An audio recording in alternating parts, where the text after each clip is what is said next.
tranquille, en direct live de mon expatriation. Et oui, je quitte la France. Et nous allons aborder les 4 points qui vont faire que justement, il faut la quitter puisque nous partons vers une grande austérité. C'est pas une petite austérité, c'est une grande austérité et qui va nous amener à énormément de personnes qui vont rentrer dans la misère. Donc vous n'aurez peut-être pas la chance de faire partie des gens qui vont s'expatrier parce qu'il faut des moyens, c'est vrai. Et ça, c'est la classe moyenne et la classe basse qui va vraiment en souffrir de cette austérité. Et malheureusement, si vous avez encore un petit peu de ressenti par rapport à tout ça, il faut vraiment vous poser la question, maintenant je dois peut-être agir. Et agir, c'est commencer à regarder des chaînes YouTube qui parlent d'expatriation et comment on peut faire pour partir. Ça va devenir très important ça dans l'avenir. Plus vous serez préparé, plus un homme averti en vaut deux. Mieux ce sera dans tous les cas. Donc le premier point, c'est l'argent. Et oui, l'argent est en train de basculer depuis le Genius Act qui a eu lieu aux États-Unis. Automatiquement, les stablecoins vont remplacer le dollar. L'avantage, c'est que vous allez acheter un stablecoin, donc vous allez donner un dollar. Ils vont bloquer ce dollar, ils vont le mettre dans le système américain, dans la dette américaine, et ça va énormément aider le pays. Donc le dollar est loin d'être fini. Trump a très bien joué. Il veut l'American First et il l'aura. Grâce à ça. Alors, après, est-ce que ce sera mondial? Ils ont signé un accord pour justement que ce soit mondial, dans le sens où c'est que baqué sur le dollar et absolument pas sur les autres monnaies. Et donc, tout le monde va être tenté d'aller vers les stablecoins. Parce que même un stablecoin sera l'équivalent d'un dollar, mais dans la blockchain, dans les cryptos. Et ça, c'est le futur système financier qui arrive, et je vous le dis dans cette chaîne. Parce que l'Europe fait malheureusement tout l'inverse. L'Europe...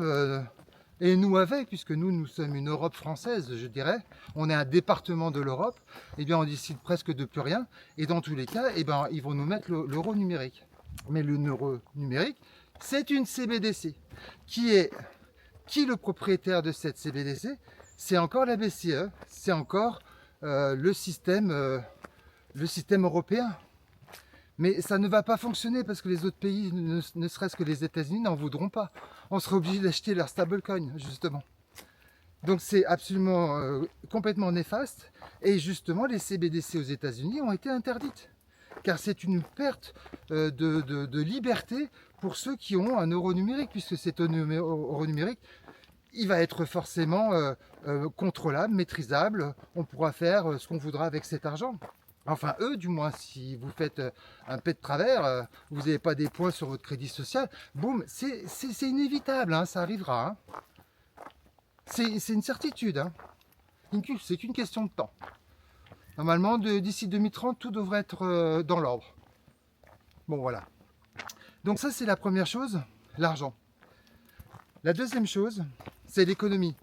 L'économie est énormément impactée en ce moment. Elle va s'accélérer, ça va s'accélérer puisque le FMI peut arriver et le FMI va mettre le même système en place qu'il y a eu en Grèce il y a une dizaine d'années, c'est qu'ils vont couper les retraites, ils vont peut-être même licencier des fonctionnaires, hein. Il faut pas, parce que croyez pas que parce que vous êtes fonctionnaire en France que vous risquez rien, ça sera peut-être pas le cas dans l'avenir, hein. Il y aura peut-être, attention, ça peut être vraiment très compliqué, hein. Ils vont couper à la hache, hein. Donc ça c'est le problème, c'est le FMI, donc automatiquement ça va être une grosse austérité.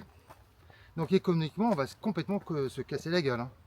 Ça c'est une certitude. Et après, bien sûr, il y a la dette qu'il faut rembourser. Cette fameuse dette, et ça c'est une catastrophe parce que les intérêts vont doubler d'année en année et ça va devenir insupportable. Insupportable en impôts. C'est pour ça qu'il faut fuir ce pays. C'est inévitable. Faut vraiment avoir des pots de sauce devant les yeux, je vous le dis, j'ai presque envie d'engueuler les gens qui ne comprennent pas parce qu'ils sont tous dans le déni. Je ne comprends pas pourquoi être dans le déni. Autant savoir ce qui va arriver, autant savoir ce qui nous attend, autant se poser la question ouvertement, avoir ça de la franchise avec soi-même, et pas être dans le déni, mettre la tête dans le sable, je ne comprends pas. Je peux même plus discuter avec beaucoup de monde parce que si je discute de ça après, oh bah tout de suite c'est non, vous faites des grandes idées, c'est complètement faux, enfin bon, je comprends pas. Bon. maintenant le troisième point. Le troisième point, c'est bien sûr la sécurité. Ils ont fait rentrer des gens d'autres pays et d'autres cultures depuis des années, depuis des décennies. Bah, automatiquement, si en plus il y a une austérité, les gens vont devenir individualistes et ça va être je te pique, je te vole, faut que je m'en sorte, j'arrive pas à bouffer. Il faut comprendre ça, je n'arrive pas à bouffer. Donc vous allez avoir beaucoup plus de risques d'agression. C'est là où ça va faire mal. Aussi. Attention, ça.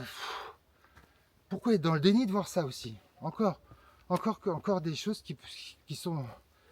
Voilà, je comprends pas qu'on puisse pas ouvrir les yeux là-dessus. Le quatrième point, la nation. Je l'ai un tout petit peu abordé. La France, c'est juste un département de l'Europe. C'est l'Europe française. C'est elle qui décide de rien. Donc la nation est en train d'être détruite, en plus avec un gros mélange de population et des cultures différentes. Qu'est-ce que ça va être dans 10 ans, quoi? Ça va être un espèce de mélange où les gens vont tous se regarder de travers.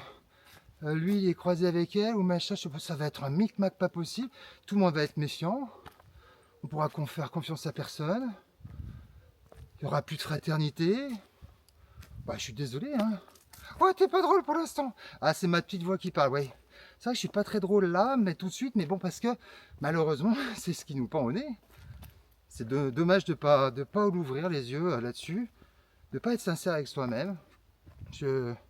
J'avoue que là-dessus, je suis un petit peu dépité quand je vois l'état de la France et je vais être très très content de repartir au Monténégro, puisque là, je fais une pause pour l'été. Et puis après, ouais, après on y va. Oui, au début octobre, on est parti, définitivement. Donc voilà, c'est comme je vous dis, c'est bien une expatriation en direct live, puisque dans une expatriation, on part, on revient, on repart, on revient. Ça se fait pas comme ça du jour au lendemain. Faut faire des allers-retours. Puis commencer à voir un petit peu le pays. Et puis se dire au bout d'un moment, je me sens mieux où? Je me sens mieux en France ou je me sens mieux au Monténégro? Ou dans le pays que vous aurez choisi, hein. Il n'y a pas que le Monténégro. Moi, j'ai choisi celui-ci. Mais il y a la Bulgarie, il y a Malte, il y a la Grèce. On peut rester aussi en Europe, la Croatie. On n'est pas obligé non plus d'aller toujours trop loin, à l'autre bout du monde, comme je dis toujours. Mais, ouais, c'est déjà bien de voir où est-ce qu'on s'en sortira le mieux. Ça, c'est le plus important, mais je sais déjà où je vais me sentir le mieux.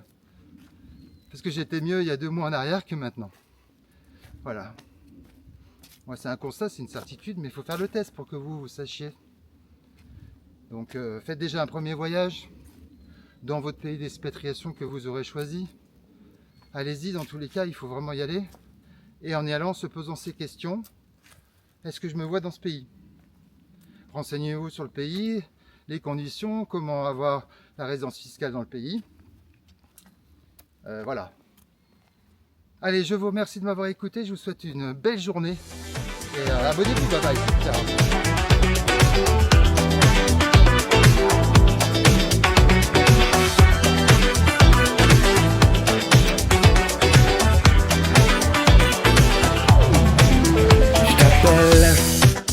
J'attends que tu décroches, je sonne dans ta poche, je